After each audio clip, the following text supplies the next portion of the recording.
But I don't think he really values democracy, Charlie. Okay, so he doesn't value democracy. No, I don't. I think he's not a Democrat, little d. No, he's not. He's a top-down guy, and he's an authoritarian. He has tendencies toward authoritarianism. So he's no different than Putin. Well, he, hopefully hasn't ordered the killing of people and journalists and the like, but. But I want to play this clip first because I haven't gotten to this. This shows that Hillary is just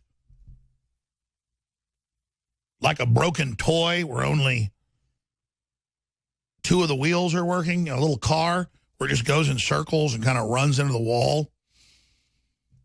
Hillary Clinton has come out on national television and said she's concerned Donald Trump's killing journalists. Now, you've got this giant swath, this huge wake, like a big ship just came by, of dead bodies behind the Clintons. Hundreds and hundreds. Some of them lived, we've interviewed, where Bill Clinton's bodyguards come in and break both your legs, both your arms, break your esophagus, think they've killed you, and the ambulance gets there hours later and you live. I mean, those are real people that have been interviewed. We've interviewed them where they're telling them, we're going to kill you for Bill Clinton punching you in the neck because you videotaped him with Jennifer Flowers. I mean, the Arab Spring, funding the al-Qaeda takeovers. I'm not going to go over all the crimes of the Clintons. She's blaming him for not doing enough about Puerto Rico, and we've got massive aid. Puerto Rico still has no power. Pray for the folks of Puerto Rico, absolutely, and support them.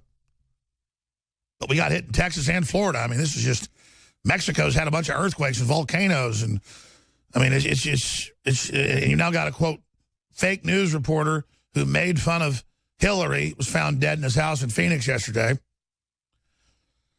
So you want to know about dead reporters? The only dead reporters I see around here are people opposing the globalists. Breitbart. So establishment GOP senator retires rather than risk primary challenger. You got that good news. But we've got Hillary says, hopefully, authoritarian Trump hasn't ordered the killing of people and journalists. That's like saying, hopefully, Hillary didn't eat 100 pounds of horse manure this morning. I mean, she didn't eat 100 pounds of horse manure. But if I say hopefully, hopefully she's not raping her wife, Uma Abedin. Hopefully. It's like saying, do you rape your wife? Are you a child molester? I mean, we know she defends child molesters, is surrounded by them. I'm not being tongue-in-cheek there. I was about, asking, do you eat 100 pounds of horse manure fresh out of the stables every morning? But this statement is, see, Trump's killing journalists. This is just their next level of, okay, white supremacist, Russian agent didn't work. Rapist didn't work. None of this worked. Well, he's KKK. She said he goes after black athletes, but not KKK. Yeah, the KKK doesn't have one person getting paid $5 million a year. The KKK is a joke. The KKK are idiots. I've protested the KKK many times, but when it got so politically correct, I'm not even getting in the middle of it because most of them are feds. It's like, I'm not going after these Black Lives Matter things. I'm just staying out of it. They're all idiots. KKK, BLM, all of it. Just I'm done. That's why I can't watch a football game because I got to see the same thing there. Ever heard of wanting to tune out of stuff? Because let me tell you, sometimes I want to watch a movie and not be political. In fact, I need to do that for my mental health. Can't do it. They've infested everything. Hopefully, authoritarian Trump hasn't ordered the killing of people and journalists.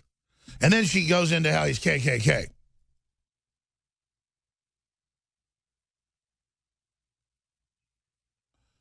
And, of course, she did praise former KKK leader Robert Byrd.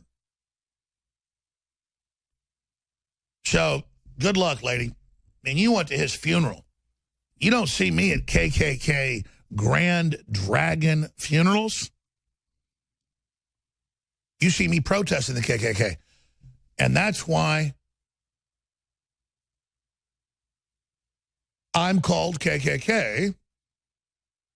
Because I'm against the KKK. See, that's upside down world. But at the same time, I'm not going to hear a bunch of racist, spoiled, rotten black people, making 50 times the money the average person makes telling me that I don't like them and I did something. I didn't do jack squat. So you and the KKK can all go back on the horse you rode in on. Screw the KKK and screw the black racists and screw the Mexican racists. No, I'm just done. I'm done. Here's Hillary, and I'm going to your calls. But it's a Steve Watson article, newswars.com, infowars.com. You can watch the whole interview. It's incredible. But here's a short clip.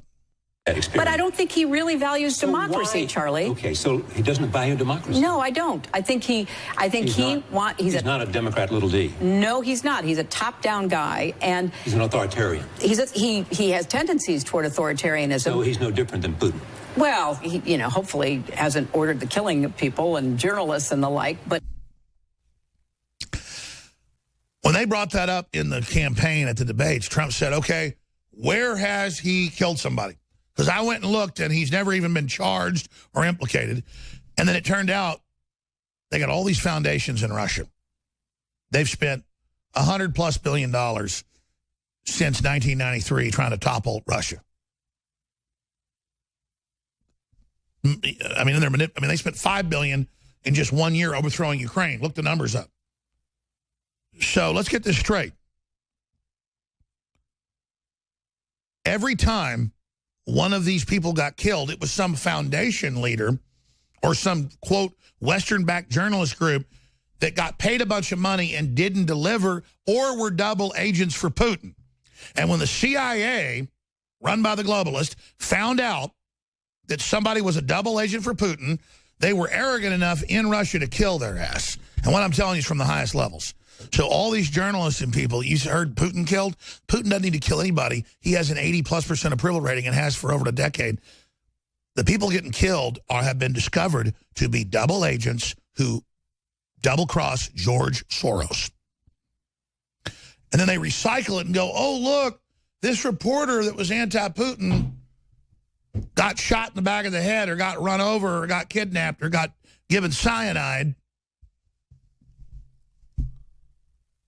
When it's all complete bull. There are all these opposition parties, all this opposition media, governors thumbing their nose at Putin, doing whatever they want in Russia. Putin's just one guy in the swamp, and I'm not even lionizing him, but I've gone and looked at who's been killed. I went and actually researched who they were, and it's every time somebody that took that money from the West but didn't fully use it and didn't follow their orders. Because once you take that money, what kind of orders do you think you get? You're not just a journalist now. You're a spy. We want you to go do this. We want you to go do that. We want you to go kill this person. And then they get scared and they go, listen, I don't want to kill somebody or I don't want to plant stuff. And the Russians go, well, thank you for that information. Boom. It's all being tracked. The person that does that, he gets their neck broken an hour later. So there's been an aggressive Western intelligence operation in Russia that the Russians have been kicking out to a certain extent. But Russia's a mess, overrun with foreign agents. George Soros publicly operates there, publicly says he wants to overthrow the Russian elected government. And then a year ago, Putin finally said, that's it. Your open society crap is over. You're anti-Christian, you're anti-Russia, you're banned. And they went, oh, my God, he banned these groups. The United States ought to be banning Chinese groups and Mexican groups and globalist groups and the Vatican and their cardinals over here in America saying overthrow America and the borders. You know what? You're a foreign power in our country trying to overthrow our government. Get out of here. Everything they've claimed Russia's done to us, we've done to Russia. This isn't some sycophantic, butt-kissing, Stockholm Syndrome gesticulation to, like, worship Russia because I hate my government and I hate my country, so anything outside of it's good. That's the Democrats in Hollywood saying they love Kim Jong-un and all this crap. I know the same enemies Russia has, we have. The same people that want to exploit us and make us poor and dumb us down and play us off against each other brag that they're the ones doing it. I don't have to figure it out. These people told me who they are. Your phone calls are a few minutes away on the other side. Have you spread the link to the show yet? Have you spread the articles?